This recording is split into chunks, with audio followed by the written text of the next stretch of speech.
What's up, Buck fans? We're back yet again. I'm Mark Ramirez. This is Michael Pless. As always, we are Real Bucs Talk.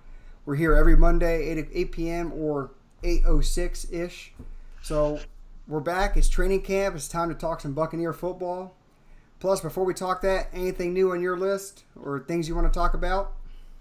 No, nothing at the top of my head. But I mean, Buccaneers football is getting closer and closer. I mean, we're only 4 Sundays away, I believe, from the first game. So it's pretty exciting that we have, this team is starting to get ready. You got the pads coming on today, and starting to get more physical as the weeks go on. Unfortunately, you're seeing injuries around the league.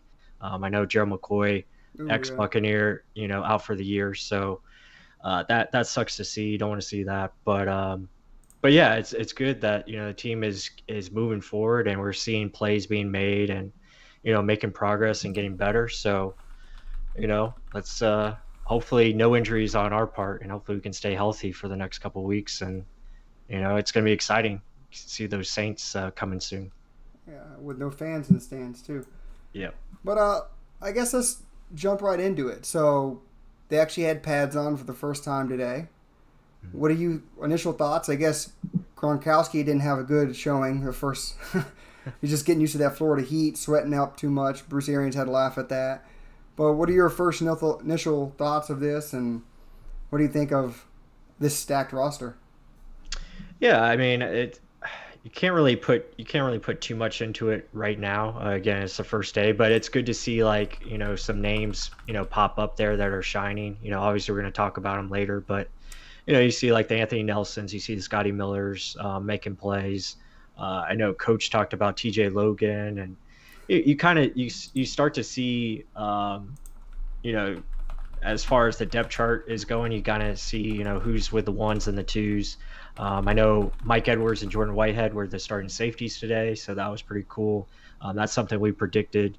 But again, Antoine Winfield is still making plays, and he's probably gonna work his way in there. Obviously the big talk was Tom Brady and getting the ball out quick and all those things, and the accuracy, and the reporters were talking about how they haven't seen this, and well, of course it's new. I mean, he's the greatest quarterback of all time. I mean, this is kind of the things you expect. I mean, it's hard for us to get used to it because we haven't seen it in a long time, but now this is the norm, and it's kind of cool to see that. Absolutely. Yeah. But let's actually jump into some audio clips from the press conference today. So this is actually O.J. Howard talking about how Tom Brady is a different type of quarterback and coaching him on the field, and just hearing the difference between him and Jameis or any quarterback he's ever pretty much had. You know, when he speaks, everyone listens. That's the type of leadership ability that he has.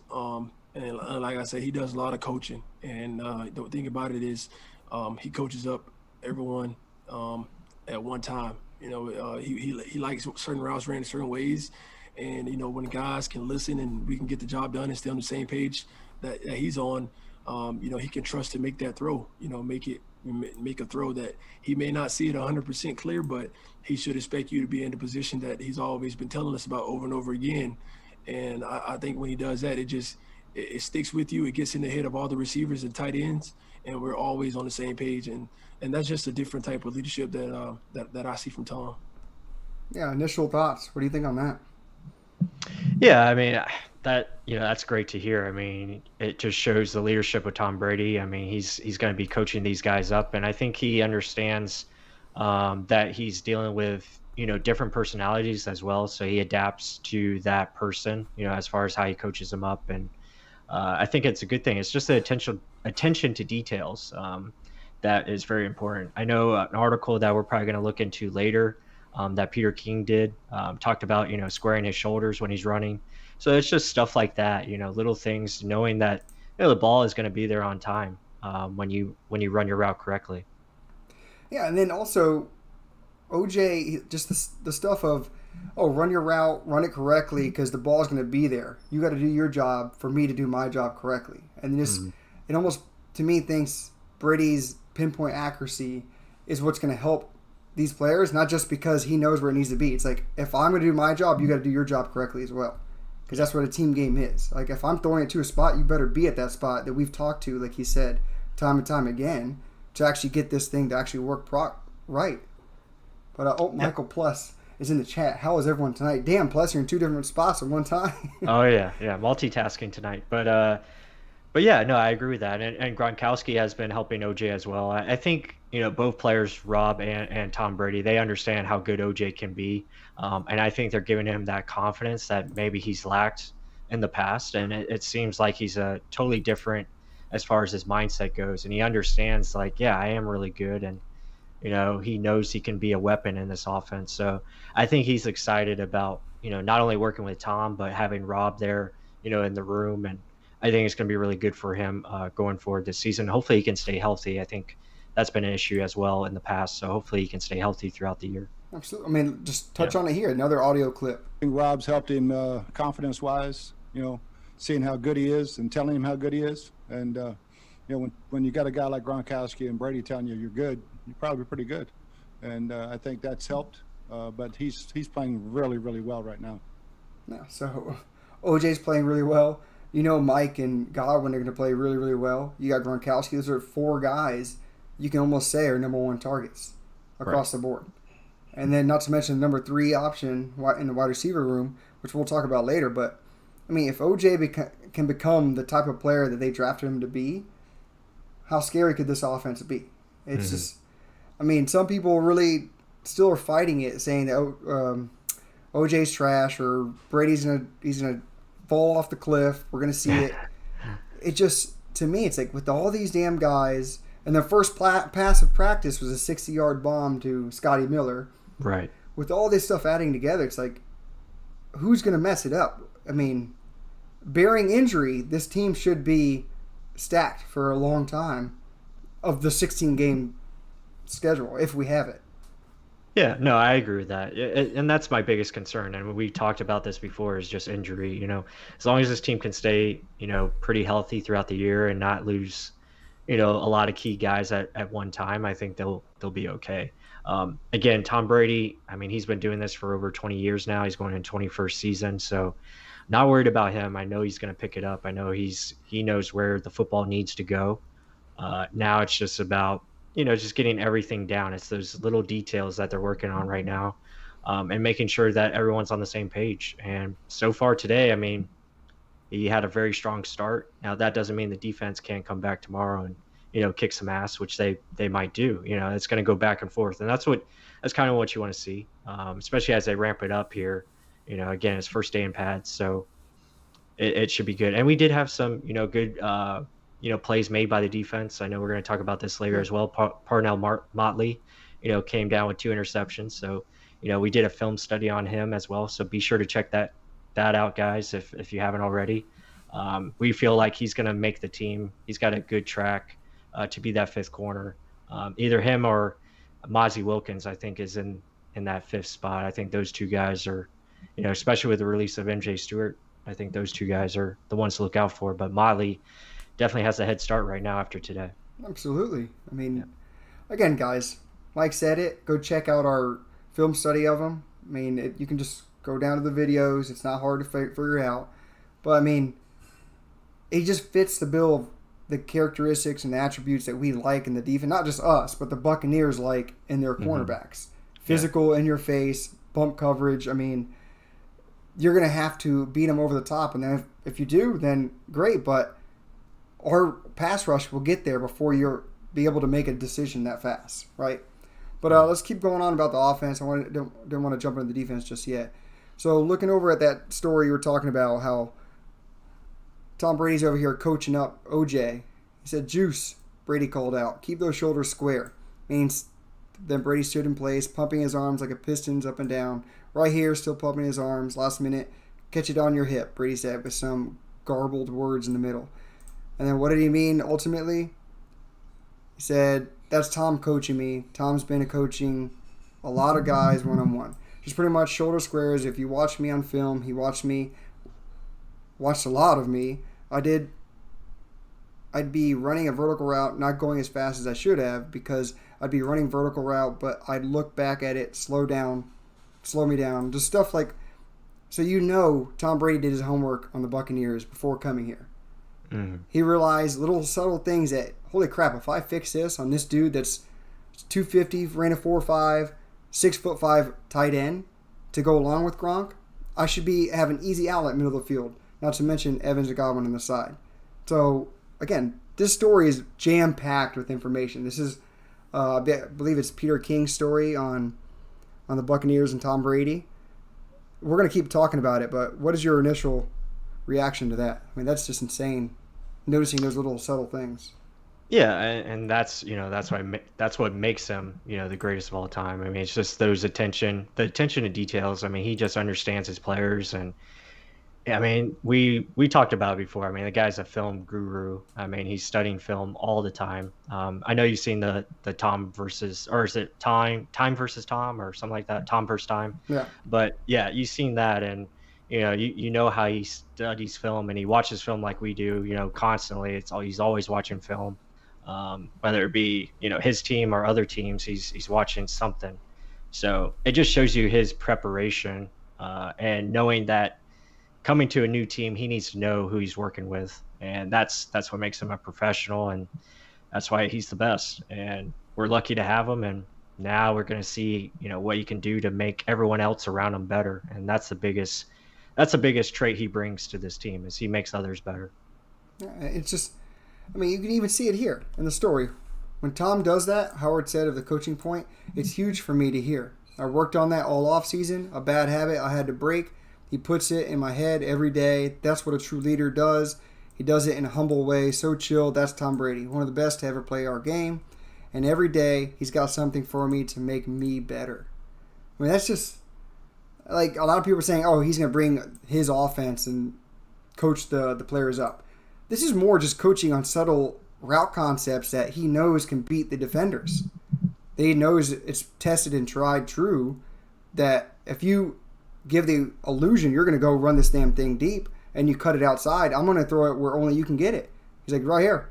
Don't worry, the ball's going to be where only you can catch it.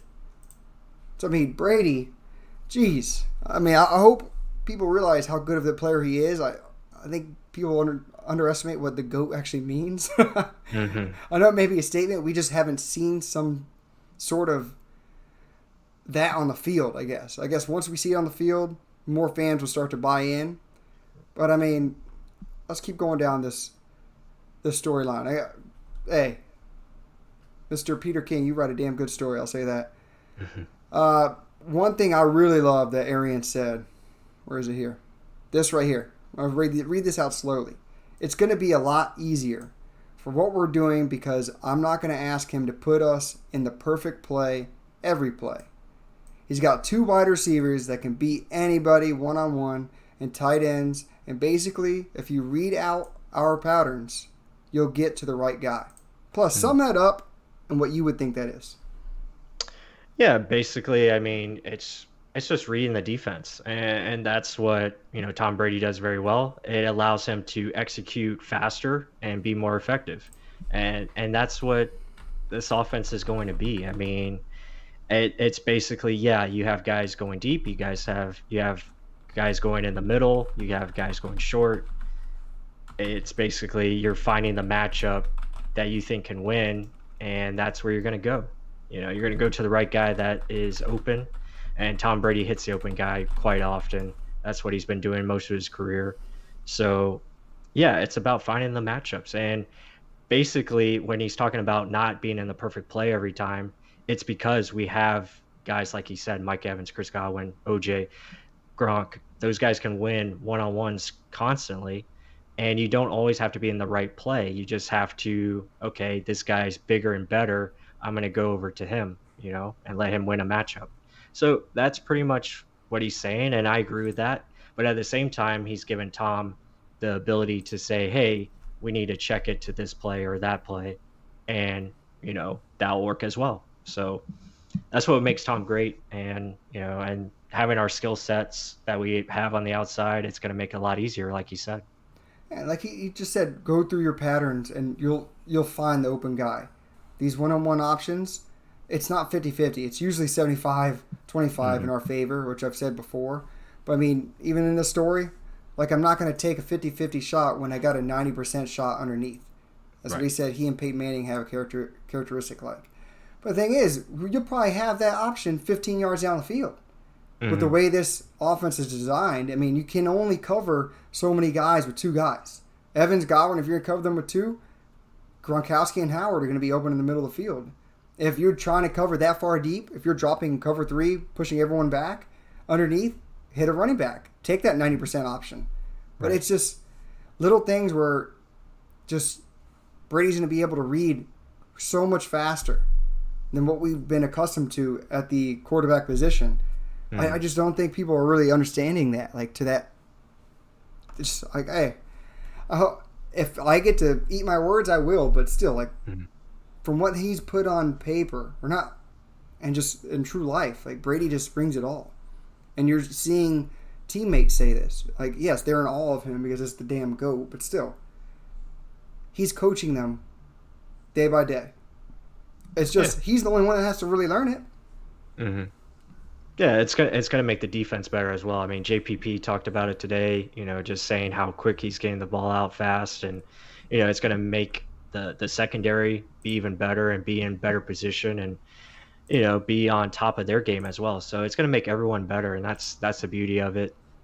When you have a guy that can operate like that and operate with efficiency, I mean that's pretty much Brady's game. He's just efficient, and like you said, if the defense is playing a cover 3 and we run our receivers downfield, we run verts, we're going to have running backs open in the flat, and they're going to be able to pick up, 10 to 15, maybe 20 yards down the field because that space is going to be, vacated. So especially when you have guys like LaShawn McCoy or Ronald Jones that can make the first guy miss, I mean, that puts you in a lot of good positions. Or even if you have a Cameron Brate who goes out into the flat or something like that. So there's going to be options. That's the beauty of it. That's probably why Scotty Miller was wide open on the first play of today. The 6-yard bomb that just used his speed, got past Mike Edwards, and the ball was right there in his hand. So I mean, that's what you can expect. Using the play action, getting Brady enough time to throw the football, use that running game at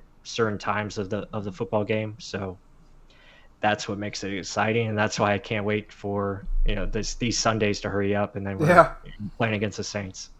Yeah, but touching on Scotty Miller again, some clips that Bruce Arians was talking about Scotty Miller, that third wide receiver position, the slot, who's going to be in that position. So he mentioned 2 names primarily that, Scotty and another one, which I think people are going to be surprised about. But let's check what he said about Scotty first. I mean, for us, the slot is a big time blocker in a Kings with 11 personnel. So it's hard for him now to want to get him broken up blocking and lose some of the speed. So there are things he can do in the middle of the field. And when we're in our 4 wideout set, he's always a slot. So that's an area we'll try to use him as much as we can inside. But he's such a potent guy outside too with that speed. So pretty much he's saying that there, which we said last year. Again, he likes him on the outside because of that speed. And again, he's giving you the reasoning why. Why would you waste his God-given ability of speed on the outside, put him inside if the majority of what they do with their slot receiver is block? That's what they did with a lot with Godwin. That's why he was inside so much. But you're thinking 5'9", 180 pounds, going to be able to block really well? I don't think so. That's why he's primarily an outside guy. And then he told you when they were in those 4 wide receiver sets, when they were letting loose, okay, Tom Brady, you do whatever the hell you want to do. Let it loose. People are concerned Godwin and Evans. There was Scotty up the seam. That stuff is scary, right? I mean, you want to touch on anything on that before I go on to the next? No, I agree with you. I think, Scotty on the outside, I think is going to be a huge, huge bonus and asset, and especially if you use him in the slot, especially in our 4 wide receiver sets, I think that is a huge benefit because he gets more space to operate. And then his just speed off the line is really, really good. So he's able to, he's able to, get by his man pretty quickly, and that's what makes him dangerous. I mean, he's ahead right now, especially with Tyler Johnson being out with injury. That kind of puts him behind. So he's taken advantage of his opportunities. He made quite a couple of catches here today. So hopefully he can stay consistent. Who did you say was ahead? Scotty Miller is ahead because Tyler Johnson's out with injury. So, And Tyler was, supposed to be one of the guys in that mix. And right now he's behind. And I think the next guy you're going to talk about is a guy I've been kind of Debbie Downing, Yeah. Justin Watson. So hopefully he's watching the show. And he's been getting motivated from my, bashing. So Yeah. it looks like he's, trying to prove us wrong, which Yeah. I'm happy about. So Let's hear BA gloat about him. The guy that's looking really, really good, Justin Watson. He lost 10 pounds, and I think he hit 21 miles an hour the other day out on the field. And Wow. I mean, that's flying. And look, very more confident in what he's doing. And Yeah. So, I mean, Justin Watson, bigger body dude, probably more suited for the type of slot receiver duties that they're going to want. He did do a little bit of it last year because we had so many injuries with Mike Evans and Godwin going down. He wasn't the best blocker, but he's got the body and better gifts to do it than Scotty Miller at 5'9", 180 pounds. yeah. Justin Watson losing 10 pounds is probably still 200 pounds. Mhm. He's, 6'2", 6'3"? So the dude's just a bigger body overall. Right. Go Yeah. ahead. He's similar mold to Chris Godwin. He's kind of in that kind of range where, he's about 6'2", 6'3", about probably 215 now, with the lost weight. So, I think that's great. He's picked up more speed, which I think definitely is what he needed. So if he can play faster, so now maybe 205. Okay. Right? Yeah. But, Stop calling him lies. Come on now. but anyway, over 200 pounds, which you said. So, I think that added bonus of the speed and the quickness and also being more comfortable, like BA said. So I'm completely fine with that. I mean, if he can pick up his game, I just want to see him be more consistent because at times he would show really good things, right? And at other times they would drop off in production. So I just want to see him continue to be that consistent player, whether it be special teams or on offense as well. And hopefully he can do that. And he's shown flashes in the past in training camp, but then once he gets into, games, kind of goes up and down. So I want to see him continue to do well, and hopefully he can, be that fourth or third guy on this roster. I'll give him some benefit of the doubt. To actually produce, you need the reps. You need to be able to get the game reps. I mean, it's not just mental. Yes. I mean, Tom Brady's the biggest one to say, once you get your opportunity, you got to make it shown. You got to make it known to these guys so they have to pull you off the field. I mean, Justin Watson, maybe it is a reps thing. Maybe he's not one of these guys that can just immediately do it. Right. Again, it was that's a good point. the first offense for him to learn as well. And I mean, Perriman had every shot in the world, and people were hating on him, wanted him to get traded immediately. We were one of them. Because we're like, he's looking like trash. He's dropping. He just isn't a factor anywhere. Maybe it was just Winston wasn't hitting him, but he was invisible, and all of a sudden he comes out of nowhere. Because why? He had every chance to make an opportunity. Right. Maybe with Justin Watson getting those reps, he becomes that. Maybe he knows the routes that he's supposed to run, not because he's only getting 10, 15 plays a game, but now he's going to get 30, 40 plays a game. I mean, to me, that's a realistic expectation. I mean, especially he's that guy that they want to block in the slot. And when it's 4 wide, okay, now you got Scotty and Justin Watson in the slot. You still can run. You can do an end around with Scotty and Justin Watson blocks on the other side. Right. So, I mean, just so many possibilities of this damn team. It's insane. And then Justin Watson, hey, more power too. If you're making an impression, hell yeah, do it. Iron sharpens iron. We've said that before. I'd rather have the best player out there than just someone that I like, right? Right. I want to win. That's the biggest end-all, be-all. With that, I mean, let's just jump into a couple more. We've talked offense enough. You know what? Let's do one more offensive take, and then we'll jump into the defense. So this is actually BA talking about the strongest position groups.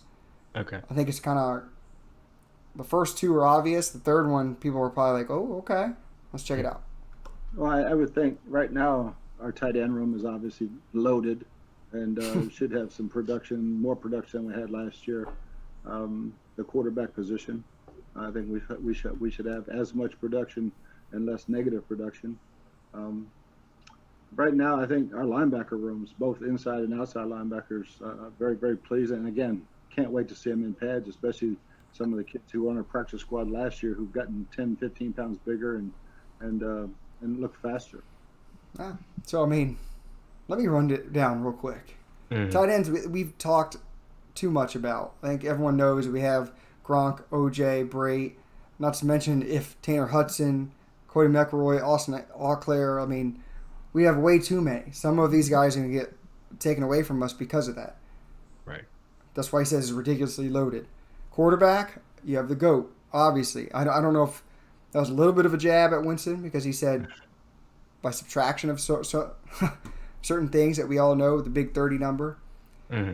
So, obviously, addition by subtraction there. And then outside linebackers and linebackers in general. I thought was pretty cool that he said. So, he's talking, I'm assuming, practice squad guys. Cousin Daniels, Quentin Bell. Yeah. Who else? I don't know. But those guys are guys that got bigger and faster. So, wish we had a preseason. Yeah. Yeah, it'd be nice to, to see them. But no, that's a good sign.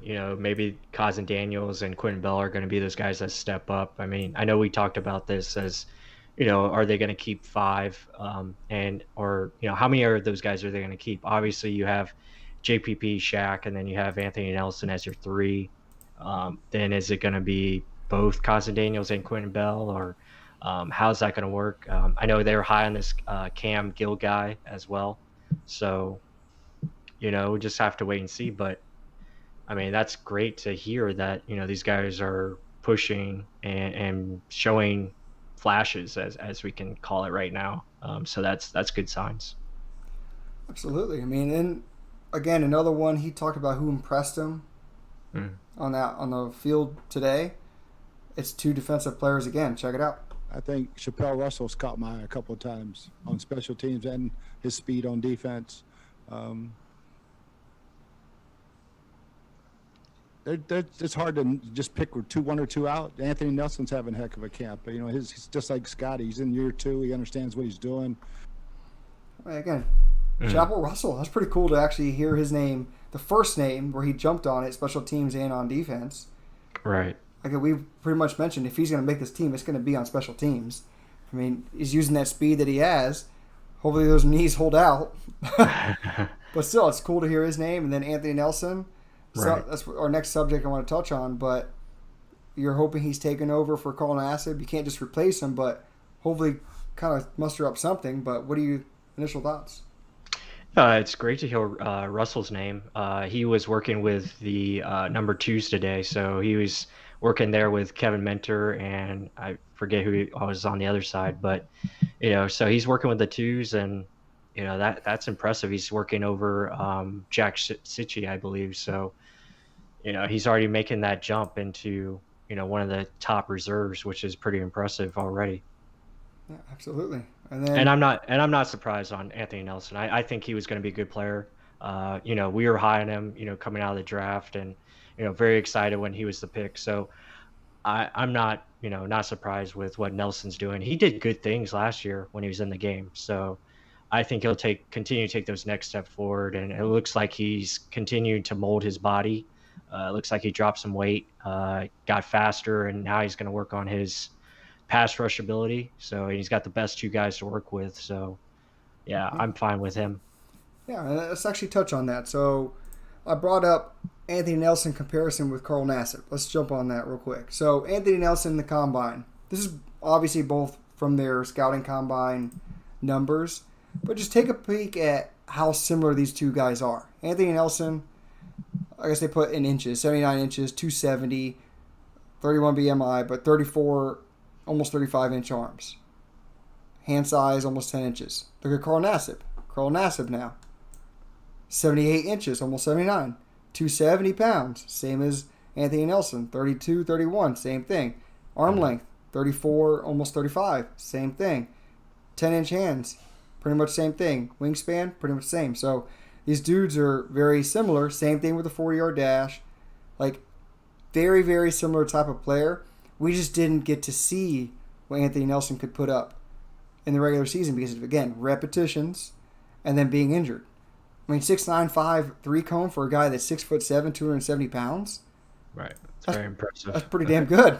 Yeah. What would Carl Nassib do? 7'2", I mean, besides bench press, 3 more reps? They're very, very much like really close type of comparison. So I'm truly hoping he can almost step up into what Carl Nassib was his first year with us. I believe he had 5 sacks. Right. And if you think about it, it's not out of the question. I mean, not No, much attention. JPP, Shaq, Vita Vea, Sue are going to draw. Right. And if he can just pull something out of his ass, and then Devin White and Levante David up the middle, I mean, it's just, and we don't really know. I mean, we know what he did in college in Iowa, but damn, very high potential with him because you just don't know. Any other added words? No, I mean, and I agree with that. And if he doesn't produce the sack numbers, I think, you look at him from this standpoint. I mean, he's going to be very consistent. His technique is really good. I think he's going to be a stud in the run game. He's going to be high effort, high motor. He's very similar, like you said, to Carl Nassib. They kind of play the same way. Anthony is, I think, a really good with his hands, and he's got ability to, I think, get after the quarterback. So I wouldn't put it out of the realm of him getting 5 to maybe 6, 7 sacks. It's very possible because, like you said, of the attention that others are going to be drawing. He's going to get his one-on-one matchups, and I think he can win those one-on-ones. And at least he's going to be a guy that maybe not get the stats, but he'll be a guy. He's kind of like Vita Vea in a way where he will push the pocket. At least he's going to make things happen with his strength and power. And I think he'll be that guy that you can put some production in there when called upon. I mean, and then if you think about it, JPP was talking about him, saying that he's helped him out. He's seen night and day differences between him last year and now. Right. BA was talking about how he can drop back for a 6'7" type of dude to drop back and cover like a linebacker. Again, very rare ability. 6'7", 270, drop him back like a linebacker or a secondary guy. Like that's very damn good for the coach to see that. So I mean, again, what we see in practice is one thing. Let's put it into the game. Again, stay healthy. But overall, I mean, if this dude can put it together, let's hope he is a carbon copy. I mean, that'd be the hope, right? But then again, JPP is starting day one. So, again, JPP was very happy about that, saying he's going to go to battle with his teammates for 16 games. That's what he's hoping to do. So, I fear for the Saints week 1. Yeah, well, I hope you guys like that little comparison there. I mean, pretty much carbon copy, you would think. So let's see if it produces the same type of production, though. Because you never know. But let's go on to, this was a cool little article from the Pewter Plank. Them talking about 5 winners and losers from day 1 of padded practice. So let's go on. Who do you think the first guy is that did well? Cornell Motley. Great day. Again, don't want to say this again, but I will. We really liked him coming out. Couldn't believe he was an undrafted guy. I think we said undrafted. Couldn't believe that. Like at least 10 times in our film study. Again, plug. Go check it out. But I believe, what did you say? He had 2 interceptions? Yeah, 2 interceptions today. I think the first was off Tom Brady. I think it shows it there. And so Tom Brady. They say almost had a second one. I guess it was out of bounds, but it was a nice play. But yeah, I mean, he's a guy that I think he just fits the mold, and that's something that we've talked about in the video that we did. And he's got everything you want in a corner. The size, I think he's got a good enough speed, and I'm excited for him, and hopefully he can be one of those guys, and maybe Ryan Smith's got to watch his spot as far as that 4th corner. So it'll be interesting to see how far he can get up there in the depth chart. But I think he's in a good spot to really make this team if he continues. I mean, again, the depth, iron sharpens iron. How many times can you beat a dead horse saying that? But still, if he can do this, hell yeah, more power to us, because it means that the competition is that strong and that talent level is that high. Right. And he's hungry, let's put it that way. It's just a guy that hasn't been in the league and wants to push the guys on top of him. Hell yeah. Get on top of that mountain. Right. Let's keep going on in the story. So they show one guy that did well, and then what's funny, one guy that did bad. Tristan Wirfs struggled early. Again, we have a film study in him. This is the first film study we did. Biggest thing, Tristan Wirfs, everyone gets blinded by the athletic ability. He can jump out of a pool. Hell yeah. But the thing is, he's very, very raw as a prospect. So, and BA talked about this, that we'll see who's ready for week one. If it's Mhm. Tristan Wirfs, hell yeah, we're starting him. If it's Joe Haig, we're putting him in. We don't know. You can't tell with preseason reps, so you don't know how tested in a game these guys are.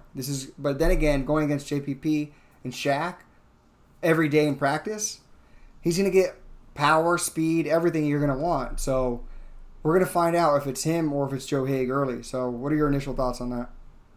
Yeah, I mean, I'm not too concerned about it. I think I put a tweet out there today just saying, that's something he got beat inside today by, Shaq Barrett, and that's going to happen. I mean, Shaq is really good. He's probably our best pass rusher on the team.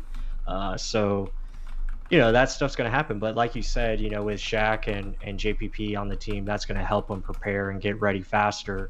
But yeah, that's something he's got to work on as far as his hand placement and his footwork, being in line, especially against those inside counter moves. That's something that we, talked about, and something that he's just got to get better with. And that comes with proper coaching and obviously more experience, especially going up against these top tier guys. So I think he'll be fine.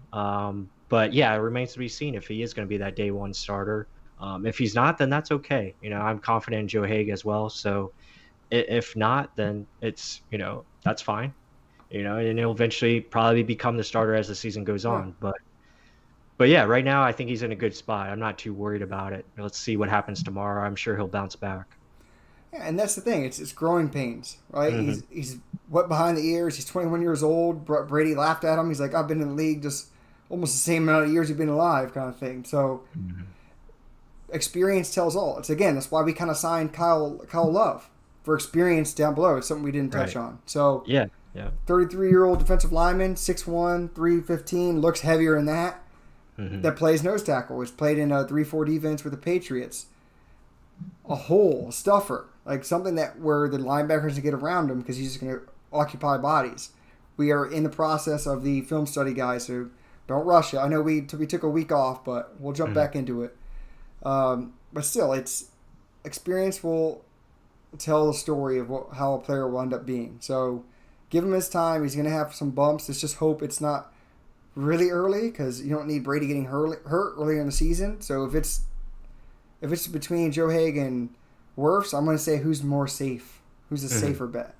Right. And do not get mad if Wirfs is not starting day one, guys. That's all I'm going to say. It's a weird time we're in. I mean, it's just reps. He's not going to be able to get enough reps against elite talent every rep. Right. It's just that's what it is. He's going against college guys, now he's going against pros. Big difference. But let's jump into the story again. Who's next? Who did very well? Scotty Miller. We were hyping him left and right. Why? Probably because that first 60-yard touchdown. Like you mentioned earlier, Tyler Johnson has been on the bench because of his soft tissue injury, almost like they would say in Lightning, a lower body injury. Again, Lightning, way to go. 2-1, up 3-1. Yep. Good. Keep it up. One more, guys. But let's keep going on. Above average last season when he was given opportunities. He only had 13 catches. Again, we have a Scotty Miller breakdown. Go check it out. But they say he could earn wide receiver 3 role. I guess first for me, touch on, do you think Scotty Miller will win wide receiver 3? And what do you think is the difference between wide receiver 3 and slot? Help people understand that.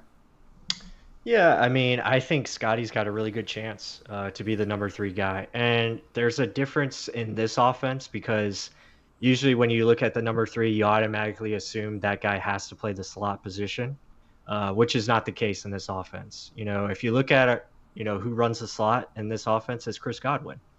He was in there quite often last year. That's his position, that he plays the Larry Fitzgerald role.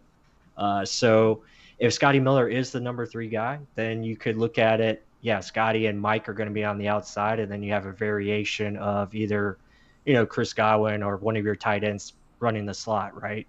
So it's going to be something like along those lines. Now, there will be times where Scotty can go inside, but they're not going to ask him, like Bruce Arians said, to, block a lot, especially with his body type.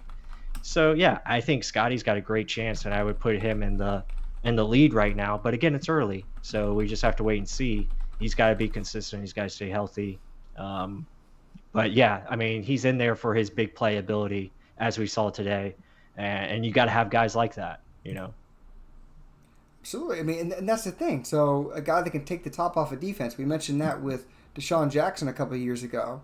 I'm pretty sure Desean Jackson would still like to be here, considering the situation we're in right now. But it's how is this? If you got a thoroughbred, use him.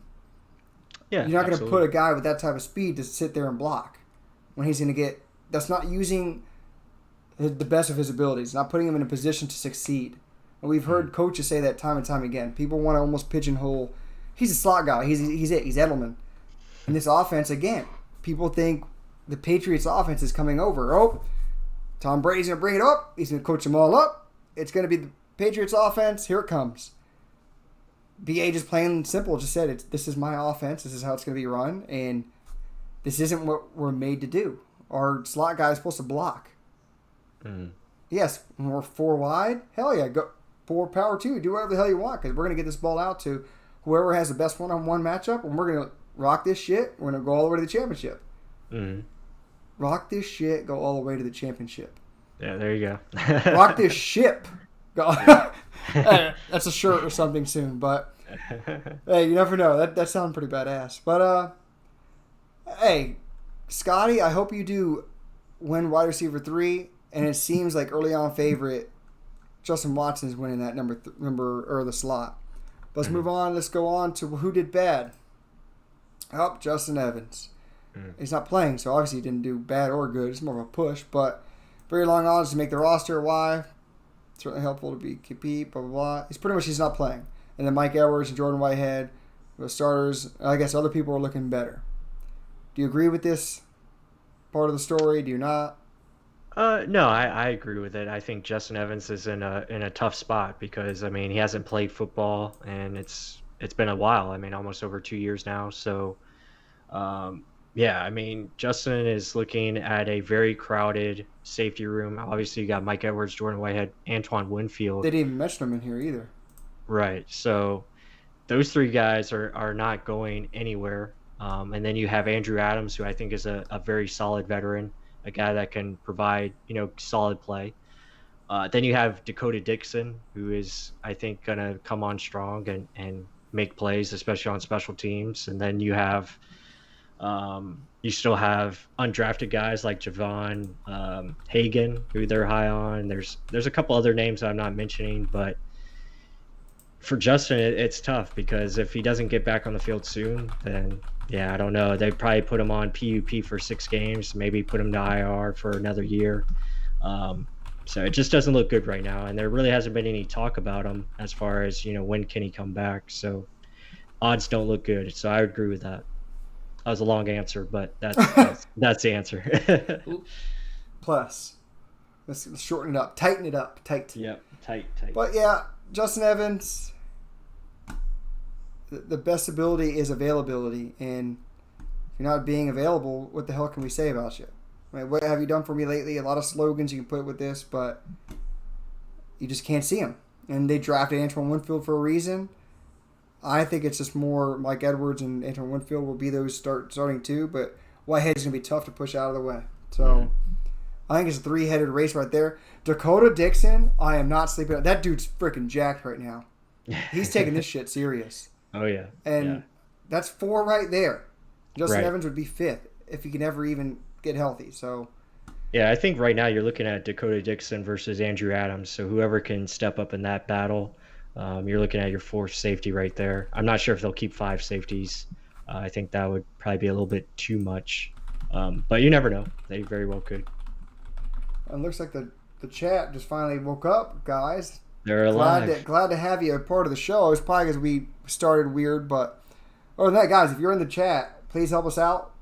Like the video down below. If you haven't yet, subscribe. I know a lot of you guys probably have already. I know a lot of your names. But let's keep going on with the show. So Danny Danello is here. He said, hello from Boston. Hope you guys successfully are exercising your mind from the negative feelings. Because as Buck fans, we are truly, truly just thinking the inevitables are going to be bad. Like 30 interceptions. But or pick sixes, or it's just roundabout over and over. But I mean, me personally, I think we've said nothing but positive vibes about what the hell could happen. happen or should happen, bearing no injuries. Mm. But yeah, Danny, there's a lot of positive vibes over here, and I hope we're pushing that out. And Bud Cannabis, we did mention that they want speed for the third wide receiver position. That's why we're kind of saying Scotty Miller is probably the number one for that. But Justin Watson is more the slot receiver because he's more set up to block. Plus, kind of made a big point saying just because you're number 3 does not mean you have to be the slot. I mean, they can be interchangeable. So it doesn't necessarily have to be one.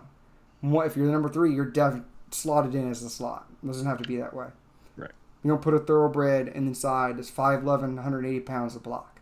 To sum it up. Yeah. Go ahead. You want to say one other thing? Oh, no, I was just going to say, yeah, with the number 3, like, if you're the number 3 receiver, that means you're on the field. That's pretty much what it is. Doesn't mean you're exactly in the slot. It just means you're on the field because the Bucs base personnel is 11 personnel. They run 3 wide receiver sets a lot. I think they ran it, over 60% of the time last year. So that might change this year, with the tight end room. So they might go more, 12 personnel where they have 2 tight ends. But I think you're going to see a variation of the 11 versus the 12 personnel, and you'll see that a lot this year. Absolutely. So speaking of those different personnel groupings, we've actually mentioned before 13 personnel. That Buck fans probably like, what the hell? There's a 13? 13 just pretty much means another tight end because we're that loaded at tight end. This actually brings up the question of Danny Danello again. He says, do you think Gronk and OJ might be able to be as successful as or better than Hernandez? He means like Gronk and OJ as successful as Hernandez and Gronk. Yeah, I think so. I mean, when you looking up at? Oh, I don't know. I was just looking up. Yeah. Okay. But anyway, I think Gronk and OJ can, definitely be just as successful as those two were. They have quite a skill set. Now, again, this is Gronk at a later age. I mean, he's not what he was back in 2010, 2011, 2012. But still, he's got that presence and that ability. But I think OJ, Gronk, Cam Brate, I think those 3 can combine to really put up really good numbers all together. I don't think any one of them are going to have like huge numbers, like over 1,000 yards, but I think they can combine to maybe produce 1,000 yards, all 3 of them, if that makes sense. I think it'll be way over that. You think so? I think genuinely, you could honestly look at Gronk and OJ getting somewhat of 500 yards each. Okay. And then I can see Brate getting 300 to 400. Right. I mean, 1,300 yards between them all 3. I can see that happening easily. I mean, because I don't want Gronk getting 1,000 yards, even though I do want to see it. I want to see us get 1,000 yards for the 5 wide receivers or 5 receivers in general. But the thing is, spread it out. I mean, have Gronk and OJ just tear that shit up in the middle. Yeah. And, I mean... I hope so. I mean, I hope they feature the tight end position a lot this year. Now, again, this hasn't been a thing of Bruce Arians in the past. He's mainly 3 wide receiver sets. He runs 11 personnel quite often. That's his go-to formation. So I hope, the 2 tight end set and, maybe using the tight ends more in the slot and et cetera becomes a thing this year. And now having a guy with, like Brady who can see the tight end better and uses it a lot in his career, maybe that does become more of the offense. So I'm hoping that's the case because I really want to see them utilize those guys because they are mismatches, especially against linebackers and safeties. So, yeah, I hope that will be the case. And isn't it telling to you that Brady and Gronk both went up to OJ and said, dude, you are that good. Right. You just need to be confident and make these little adjustments and we're going to be there. Like, to me, it sounds like the players, Brady and Gronk, looked at OJ the most. I mean, you're not hearing Brady say, I looked at Justin or Mike Evans a lot. I mean, I looked at Chris Godwin's a lot. I think he sees them as they are who they are. They're successful. They know what they're doing. And then he saw OJ. He's like, holy crap, how's this guy not producing? Yeah. And Gronk's probably like, dude, you're me. You're probably better than me. What are you doing? Yeah. Let me just show you a couple things. Yeah, you take one look at OJ and you see this guy that's 6'6", 250, can run a 4.40, run like a receiver, and you're like, why is he not? Yeah, I mean, they're right. Why is he not producing? Why is he not being more consistent? Why is he making dominant plays like he's shown in flashes every game. So I think they understand how good he can be, and that's very exciting. But I just hope the coaching staff realizes that what they have in the tight end room, and it looks like they do, and hopefully they're incorporating that more into the offense. And I know Bruce is a smart guy, so I think he'll figure that out and maybe run less, the 3 wide receiver sets. No, even OJ said in his press conference that like they're drawing up plays for their one-on-ones. Where if OJ has a one-on-one or Gronk has a one-on-one, they're going to draw it up for that. That's part of Brady saying, "Listen, I know these plays. I know they'll win. If I spread out Gronk wide, if he's one-on-one with the safety, I'm going to throw it to him. It's bigger. Why the hell even bother about speed? Let me just throw it up." And that's something that Brady can do that Winston honestly couldn't do well. He couldn't throw fades well. Right. Point blank and obvious. So, I mean, let's go jump in the chat. We're talking too much. So, Art of Free Speech said, there was something I was hearing quite a bit the other day. Brady will be a pleasant surprise for us Buck fans, but Evans and Godwin will be a pleasant surprise for Brady. And then also, he mentioned that 13's 3 tight ends. Yes. Good. This is one of the Buck fans that love you, brother. But again, what do you think about that? Brady's going to be a pleasant surprise for Buck fans, but Evans and Godwin, pleasant surprise for Brady. Yeah, absolutely. I mean, this is the first time Brady's playing with talent like this, at the receiver position. Since Randy Moss. Since Randy Moss, absolutely. But, and Wes Welker, and, obviously he's had Edelman and Gronk and, over the years, but to have receivers like this that, can dominate in different ways, whether it be downfield or in the intermediate or short areas of the field, it's very nice to have. So I think, it's going to be a surprise for Brady. But I think it's going to just make him better. It's going to make the other guys better. So it's going to be a win-win situation for both parties, I believe. So, yeah, I'm excited for it. Yeah, and then to be a comparison, I mean, the only other guys I can think of recent date is the greatest show on turf, I would assume, with like Isaiah Bruce and Torrey Holt. Mm-hmm. Yeah, Kurt Warner. Yeah, Kurt Warner, again, an older guy just dishing the rock to whoever the hell was open. Right. I mean, Mike Evans, Chris Godwin, Torrey Holt, Isaiah Bruce. I mean, come on, like. Yeah. They made Kurt Warner's job easy, and I think that's what's going to happen to Tom Brady. So, if Tom Brady's job gets easier, then the NFL's in for quite a show, because Tom Brady makes everything look easy already, and he's been playing with guys that, let's be honest, are not the most athletic guys, but they get open and he finds them. And now he's dealing with, athletic people all over that can win the tough, contested catches, the 50-50 balls. So it's going to make a difference in his game. It's going to make it easier on his arm. And yeah, it'll be a blessing for both sides is what I'm saying. Absolutely. And then let's keep going down the line.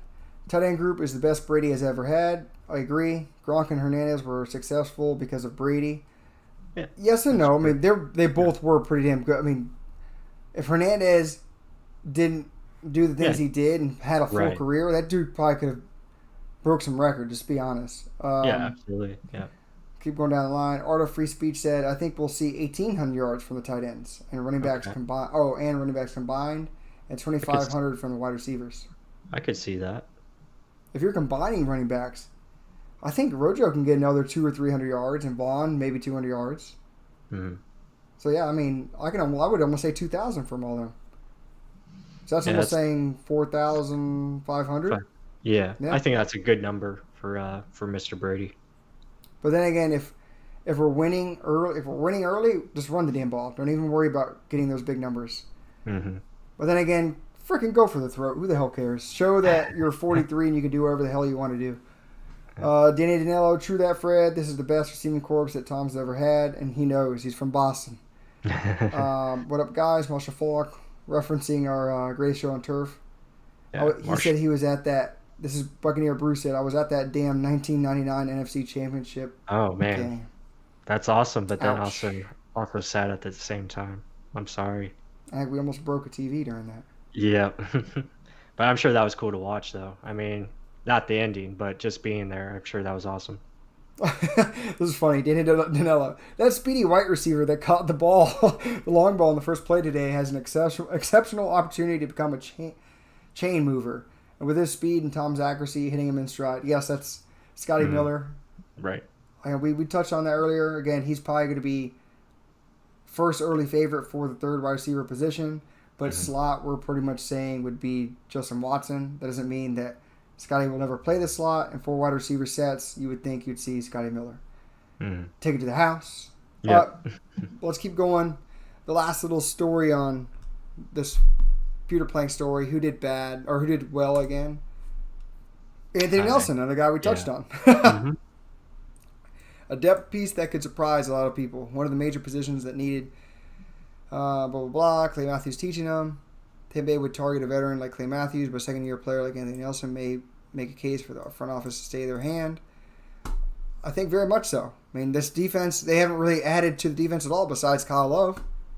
And do they really need to? The secondary's young, developing together as a unit, linebacker core, strong as hell. Second, like the defensive line was number one against the rush. You're just hoping one of these edge rushers, maybe it is Anthony Nelson, maybe it is Quentin Bell, maybe it's Cousin Daniels. You never know. Who can make that next step? Who do you think it's going to be? No, I'm very high on Anthony Nelson. I think he can definitely be that guy. So, yeah, and, we don't have a lot of cap space, and they're going to have to make, next offseason is going to be very interesting as far as contracts and who they're able to bring back with the cap numbers. Raymond, you gotta work on that cap space, buddy. But anyway, I'm very excited about Anthony Nelson. So I think he's in a good spot to take over and be that third guy. And then, like you said, I think they're developing these younger guys and Cousin Daniels and Quentin Bell, and I think one of them is going to surprise us as well. So I'm excited to see what they do going forward. But again, long way to go. We just started today, so got 4 more weeks of this, and then cuts, and then game days. So a lot of things to happen over the next couple of weeks. Yeah, and then this is actually a good point. Uncommon Breed TV said, this season will come down to protecting TB12 and DBs living up to expectations. Biggest takeaway is I agree with his protecting TB12. I think you agree with this as well. The right side.